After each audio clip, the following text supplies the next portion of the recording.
Hello everyone, welcome to Ashwin vlog. ഇന്ന് നമ്മൾ ചുമ്മാ ഇന്നേ സ്ഥലം എന്നില്ലാതെ വെറുതെ പുറത്തു പോവാണ്. ഐശുവിനെയും പാച്ചുവിനെയും കൂട്ടിയിട്ട് കേട്ടോ. ഞാനും അമ്മയും അശ്വിനേട്ടനും കൂടെ വെറുതെ ഇങ്ങനെ കാറിൽ എവിടെയെങ്കിലുമൊക്കെ പോയിട്ട് വരാം എന്നുള്ള രീതിയിൽ ഇന്നേ എന്നുള്ളൊരു ലൊക്കേഷനൊന്നുമില്ല കേട്ടോ. അപ്പോൾ ഫസ്റ്റ് നമ്മൾ നേരെ കൽപ്പറ്റ ബൈപ്പാസ് വഴി മേപ്പാടി സൈഡിലോട്ടോ തിരിഞ്ഞത്. കുറച്ച് അങ്ങോട്ടേക്ക് എത്തിയപ്പോൾ തന്നെ ഒരു ഷോപ്പ് കണ്ടപ്പോൾ നമ്മൾ കുറിക്കാൻ എന്തെങ്കിലും വാങ്ങാമെന്ന് വിചാരിച്ചു. അപ്പോഴത്തേന് ഇവർ ഉറങ്ങിപ്പോയി. പിന്നെ വിളിച്ചെണീപ്പിക്കാൻ നിന്നില്ല. അപ്പോൾ ഐസ്ക്രീമൊക്കെ വാങ്ങാമെന്ന് വിചാരിച്ചു. നല്ല ചൂടല്ലേ, അപ്പോൾ അവർക്ക് കുറച്ച് ജ്യൂസും വെള്ളവും ബിസ്ക്കറ്റൊക്കെ വാങ്ങി വെച്ചു. തിരിച്ച് കാറ് സ്റ്റാർട്ട് ചെയ്തപ്പോൾ കാർ സ്റ്റാർട്ടാകുന്നില്ല. പിന്നെ എന്ത് ചെയ്യും? ഇന്ന് ഞായറാഴ്ചയാണ്, വർക്ക്ഷോപ്പില്ല. ആൻഡ് അവിടെ നിയർ ബൈ ആരോട് നമുക്ക് ചോദിക്കാനോ ഹെൽപ്പ് ചെയ്യാനോ ഒന്നും ആരും ഉണ്ടായിരുന്നില്ല. അങ്ങനെ കുറേ നേരം നമ്മൾ അവിടെ തന്നെ നിന്ന് വട്ടം കറങ്ങി എന്താ ചെയ്യേണ്ടതെന്ന് അറിയാതെ കുറേ നേരം അവിടെ തന്നെ ടൈം സ്പെൻഡ് ചെയ്തു. അതിൻ്റെ ഇടയിൽ ഐശുവും പാച്ചും എണീറ്റു. അവർക്ക് ജ്യൂസൊക്കെ കുടിക്കാൻ കൊടുത്തു. നമ്മൾ ഐസ്ക്രീമൊക്കെ കഴിച്ചു. മുന്നിലുള്ള മലയൊക്കെ നോക്കി നിന്നു. പിന്നെ അറിയുന്ന രണ്ടുപേരെയൊക്കെ വിളിച്ച് നോക്കി. വണ്ടി സ്റ്റാർട്ടായി ഫൈനലി. എങ്ങനെയുണ്ടായിരുന്നു? നല്ല എക്സ്പീരിയൻസ് ആയിരുന്നു. വണ്ടി സ്റ്റാർട്ടായി. വണ്ടിക്ക് എന്തായിരുന്നു പറ്റിയേ? വണ്ടിക്ക് ചെറിയൊരു വയറിംഗ് കണക്ഷൻ പ്രശ്നം. ആ വയറിംഗ് പ്രശ്നം തന്നെയാണല്ലോ എപ്പോഴും വരുന്നത്. ഐഷു, നിങ്ങൾ എന്ത് ചെയ്യുന്നു ഇവിടെ?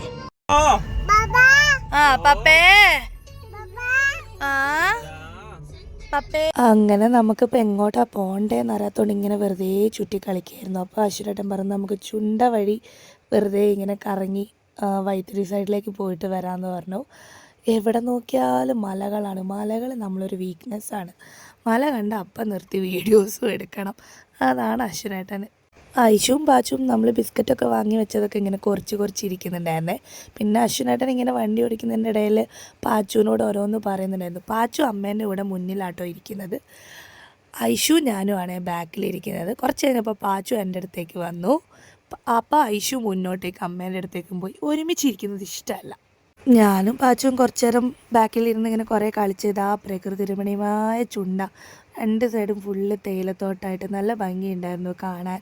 കാറ്റൊക്കെ കൊണ്ട് ഇങ്ങനെ ആസ്വദിച്ചിരുന്നു നമ്മൾ. എങ്ങനെ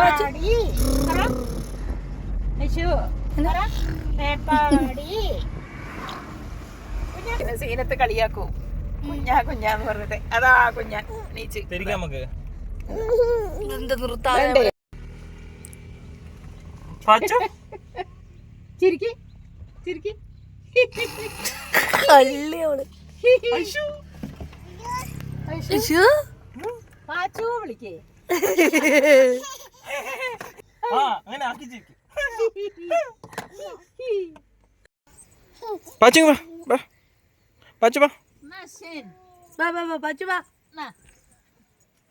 ഐസു അതാ പപ്പ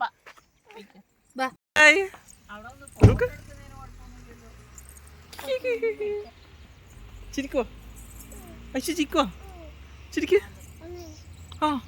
വെള്ളം കുടിക്കുന്ന പാച്ചുവിനെ കണ്ടാ. പിന്നെ ഒരുപാട് പേര് ചോദിക്കാറുണ്ട് കേട്ടോ ഐശുവും പാച്ചു ആരാന്ന്. അപ്പോൾ അതിൻ്റെ ആൻസർ ഞാൻ പറയാം. ആക്ച്വലി അവർ നമ്മളെ നെയ്ബേഴ്സാണ്. സീനത്ത് ആൻഡ് ഷെഫീഖ് എന്നാണ് കേട്ടോ അവർ ഉപ്പേൻ്റെ ഉമ്മേൻ്റെയും പേര്. അപ്പോൾ കുറച്ച് ലേറ്റായിട്ടാണ് സീനത്താത്തേക്കും ഷെഫീഖാക്കേക്കും ബേബീസ് ഉണ്ടായത്. അതുകൊണ്ട് തന്നെ അവരുടെ പാരൻസും കുറച്ച് ഏജ്ഡ് ആയതുകൊണ്ട് കൂടെ നിന്ന് നോക്കാൻ പറ്റില്ല.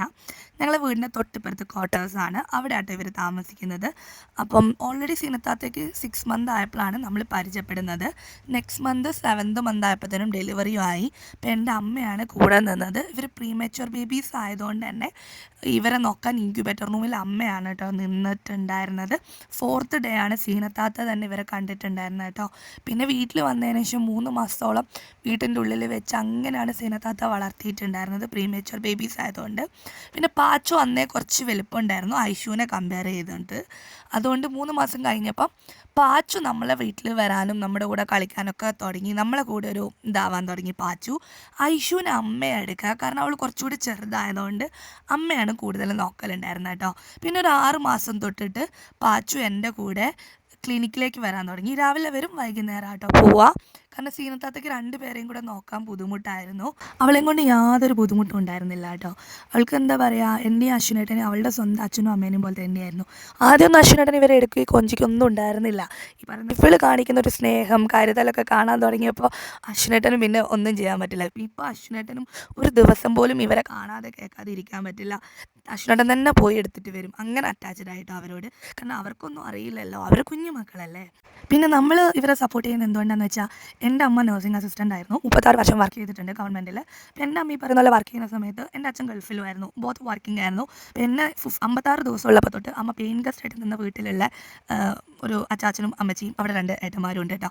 അവരാണ് നോക്കിയിട്ടുണ്ടായിരുന്നത്. അവർ സ്വന്തം മോളെ പോലെ തന്നെ എന്നെ നോക്കിയിട്ടുണ്ട്. എൻ്റെ അച്ഛനും അമ്മയും 2 ഏട്ടന്മാർ, അവരുടെ വൈഫാണെങ്കിലും കുട്ടികളാണെങ്കിലും ഒക്കെ എൻ്റെ ഫാമിലി തന്നെയാണ് കേട്ടോ. അപ്പോൾ ആ ഒരു കൈൻഡ്നസ് ഇപ്പോഴും ഉണ്ട്. പിന്നെ അമ്മ ജോലി ചെയ്യുന്ന സമയത്ത് നമ്മൾ ക്വാർട്ടേഴ്സിലായിരുന്നു. അപ്പോൾ ഒരുപാട് കുട്ടികളുടെ ഇടയിൽ ഫാമിലീസിൻ്റെ ഇടയിലൊക്കെയാണ് വളർന്നു വന്നിട്ടുള്ളത്. അപ്പോൾ നമ്മൾ 90s കിഡ്സ് ആണ്. അപ്പം സ്ട്രേഞ്ചേഴ്സായിട്ടും അല്ലെങ്കിൽ നെയ്ബേഴ്സൊക്കെ ആയിട്ട് അത്രയും ബോണ്ടിങ് ഒക്കെ ആയിട്ടാണ് ഉണ്ടായിരുന്നത്. ഇപ്പോഴത്തെ കാലത്ത് ഇല്ലാത്തൊരു കാര്യം അതാണ്. അതിർത്തി തർക്കം, തെറി വിളിക്കുക, അടിക്കുക, കൊല്ലുക, കുത്തുക, പരസ്പരം ചെളിവാരി എറിയുക, കാല് പിടിച്ചിടുക, അങ്ങനെയല്ലേ. ഞങ്ങളൊക്കെ വളർന്നു വന്നത് TV ഫോണൊന്നും ഇല്ലാത്തൊരു കാലഘട്ടമായിരുന്നു. ഇല്ലാത്ത മീൻസ് അതിനോട് അധികം അറ്റാച്ച്ഡ് അല്ലായിരുന്നു. നമ്മൾ ഓടിക്കളിക്കും, നീന്താൻ പോകുമായിരുന്നു, പരസ്പരം ഒരുമിച്ചിരുന്ന് പഠിക്കും, ഒരുമിച്ച് ഫുഡ് ഉണ്ടാക്കും, പരസ്പരം ഭയങ്കര ബോണ്ടും കാര്യങ്ങളൊക്കെ ഉണ്ടായിരുന്ന ഒരു ലോകത്താണ്. പിന്നെ എന്നെ സംബന്ധിച്ച് നമ്മളെ ലൈഫ് ജീവിക്കുക, ഒരൊറ്റ ലൈഫേ ഉള്ളൂ. അത് നമുക്ക് ഹാപ്പി ആയിട്ട് സമാധാനത്തോടെ ജീവിക്കാം. നമുക്ക് ഇഷ്ടപ്പെട്ടവരോട് കാര്യങ്ങളൊക്കെ സംസാരിച്ച് നമ്മുടെ പ്രോബ്ലംസൊക്കെ പറഞ്ഞ് ഒരു ലൈഫേ ഉള്ളൂ. എന്ത് ദേഷ്യവും പ്രശ്നങ്ങളും ഉണ്ടെങ്കിൽ പരസ്പരം പറഞ്ഞ് തീർക്കാൻ ശ്രമിക്കുക. സംസാരിച്ചാൽ തീരാത്ത പ്രശ്നങ്ങളില്ല. പക്ഷേ അടിയും വഴക്കുണ്ടാക്കിയിട്ടല്ല, കാമാൻ ക്വയറ്റായിട്ട് എനിക്ക് നിൻ്റെ അടുത്ത് ഇതൊന്നും ഇഷ്ടമല്ല, അല്ലെങ്കിൽ നീ ഇങ്ങനെ ചെയ്താൽ കുറച്ചുകൂടി ബെറ്റർ ആയിരിക്കുന്നത്, ആ 2 ആൾക്കാർ മാത്രം. അല്ലാതെ ഇപ്പോഴത്തെ കാലത്ത് ചെയ്യുന്ന പോലെ സോഷ്യൽ മീഡിയയിൽ വന്നിരുന്നിട്ട് അങ്ങോട്ടും ഇങ്ങോട്ടും കുറ്റങ്ങൾ വിളിച്ച് പറയുക, അല്ലെങ്കിൽ ആരാൻ്റെ ലൈഫിനെ കുറിച്ചിട്ട് ജഡ്ജ് ചെയ്യുക, ട്രോൾ ചെയ്യുക. അവനവൻ്റെ കാര്യം നോക്കി അവനവൻ്റെ കണ്ടന്റ് ഇട്ട് അവനവൻ്റെ ലൈഫ് നോക്കി ജീവിച്ചാൽ കുറച്ചുകൂടി ബെറ്റർ ആയിരിക്കും. ആൻഡ് കുറച്ചുകൂടി കൈൻഡ്നസ്, ഹ്യൂമാനിറ്റി ഉണ്ടെങ്കിൽ നല്ലതായിരിക്കും എന്ന് എനിക്ക് തോന്നുന്നു. ലോകത്തുള്ള പല പ്രശ്നങ്ങൾക്കും ഇതായിരിക്കും ഏറ്റവും വലിയൊരു സൊല്യൂഷൻ. ലൈക്ക് നമ്മുടെ കാര്യം നോക്കുക, സ്വന്തം കണ്ടന്റുകൾ ഇടുക, നമുക്ക് വേണ്ടി നമ്മൾ ജീവിക്കുക. നമ്മൾ എത്രത്തോളം ബെറ്റർ ആവാൻ പറ്റും, നമ്മളെ കൊണ്ട് മറ്റുള്ളവർക്ക് സഹായം ചെയ്യാൻ പറ്റിയില്ലെങ്കിൽ ഉപദ്രവിക്കാതിരിക്കുക, അവരെ ട്രോളാതിരിക്കുക. അവരെന്തിലൂടെ ആയിരിക്കും കടന്നു പോയിട്ടുണ്ടാവുക, അവരെന്തുകൊണ്ടായിരിക്കും അങ്ങനെയൊക്കെ ചെയ്തിട്ടുണ്ടാവുക എന്ന് നമുക്കറിയില്ല. നമ്മുടെ പ്രോബ്ലംസാണ് നമുക്ക് ഏറ്റവും വലുത്. അത് നമ്മളിപ്പോൾ ആരോടെങ്കിലും പറഞ്ഞു കഴിഞ്ഞാൽ കേൾക്കുന്നവർക്ക് അതൊരു കഥ മാത്രമായിരിക്കും, അല്ലാതെ അവർക്കത് അനുഭവിക്കാൻ പറ്റത്തില്ല. അപ്പോൾ നമ്മൾ എന്താക്കുക, നമ്മൾ അവരെ വിലയിരുത്താൻ പോകണ്ട, നമ്മൾ അവരും വിലയിരുത്തില്ല. നമ്മൾ നമ്മുടെ ജീവിതം നമുക്ക് ഇഷ്ടമുള്ള കാര്യങ്ങൾ ചെയ്യുക, ഇഷ്ടപ്പെട്ടവരോട് ജീവിക്കുക. Keep it simple. പല പ്രശ്നങ്ങൾക്കും ഏറ്റവും വലിയ സൊല്യൂഷനാണ് വാ തുറന്ന് കാര്യങ്ങൾ പറയുക, face to face, one on. എല്ലാ മനുഷ്യരിലും നെഗറ്റീവും ഉണ്ട്, പോസിറ്റീവും ഉണ്ട്. നെഗറ്റീവ് മാത്രം നോക്കിയാൽ നമ്മൾ അതേ കാണത്തുള്ളൂ, നമ്മളിലും ഉണ്ട്. അപ്പോൾ നമ്മളുടെ അടുത്തും പല കുറ്റങ്ങളും കുറവുകളും ഉള്ളപ്പോൾ നമ്മൾ വേറൊരാളെ കൈ ചൂണ്ടാൻ പോകണ്ട, അല്ലേ. നമ്മൾ നമ്മുടെ കാര്യം നോക്കി സുഖമായിട്ട് ഹാപ്പി ആയിട്ട് ജോലി ചെയ്യുക, പൈസ ഉണ്ടാക്കുക, നമുക്ക് ഇഷ്ടപ്പെട്ട സ്ഥലങ്ങളിൽ പോവുക, ഫുഡ് കഴിക്കുക, സഹായിക്കാൻ പറ്റുന്നവരെ സഹായിക്കുക, അങ്ങനെ ജീവിക്കുക.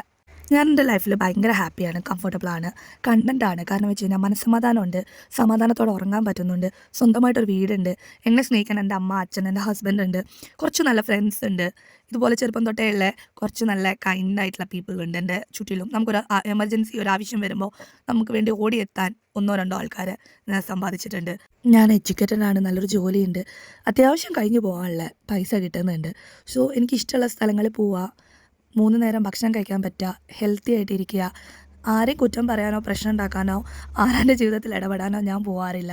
അതുകൊണ്ട് തന്നെ എൻ്റെ ജീവിതത്തിലേക്കും ആരെ ഞാൻ ഒരു പരിധി കൂടുതൽ കടത്തി വിടാറുമില്ല. പിന്നെ എനിക്ക് പറയാനുള്ളത് ഞാൻ ഫേസ് ടു ഫേസ് പറയും, ആരെ പിന്നിലും ഞാൻ സംസാരിക്കാറില്ല. സമാധാനമാണ് ഏറ്റവും വലുത്. അപ്പോൾ അതെങ്ങനെ കിട്ടുമെന്ന് നോക്കുക.